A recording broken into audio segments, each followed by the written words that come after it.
નમસ્કાર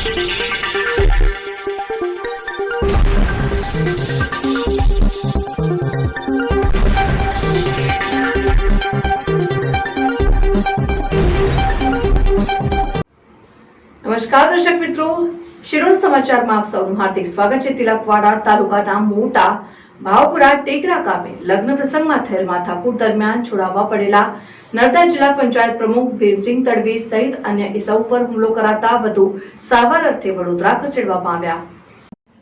તિલકવાડા તાલુકાના મોટા ભાવપુરા ટેકરા ગામે લગ્ન પ્રસંગ હોય નર્મદા જિલ્લા પંચાયત પ્રમુખ ભીમસિંહ તડવી પણ લગ્ન પ્રસંગમાં ગયા હતા। આ દરમિયાન મોડી રાત્રે કોઈ કારણોસર યુવાનો વચ્ચે માથાકૂટ થવા પામી હતી, જેમાં ભાજપના નર્મદા જિલ્લા પંચાયત પ્રમુખ ભીમસિંહ તડવી છોડાવવા પડ્યા હતા, જેની રીસ રાખીને ભીમસિંહ તડવી અને અન્ય ઈસમો પર હુમલો કરવામાં આવ્યો હતો, જેમાં 3 લોકોને ઈજાઓ પહોંચતા સારવાર અર્થે ડભોઈ ખસેડવામાં આવ્યા હતા અને ત્યારબાદ વધુ સારવાર માટે વડોદરા ખસેડવામાં આવ્યા છે।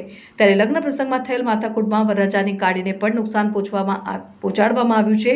જો કે આ ઘટનાની હજુ સુધી પોલીસ ફરિયાદ નોંધાઈ ન હોય, ફરિયાદ નોંધવાના ચક્રો ગતિમાન કરવામાં આવ્યા હોવાનું જાણવા મળી રહ્યું છે। ત્યારે લગ્ન પ્રસંગમાં થયેલ માથાકૂટ અને ત્યારબાદ નર્મદા જિલ્લા પંચાયત પ્રમુખ ભીમસિંહ તડવી સહિત અન્ય ઈસમો પર કરાયેલ હુમલાની ઘટના બાદ તિલકવાડા પોલીસ અને નર્મદા એલસીબી પોલીસ ઘટના સ્થળે પહોંચી બનાવ સંદર્ભે વધુ તપાસ હાથ ધરી છે।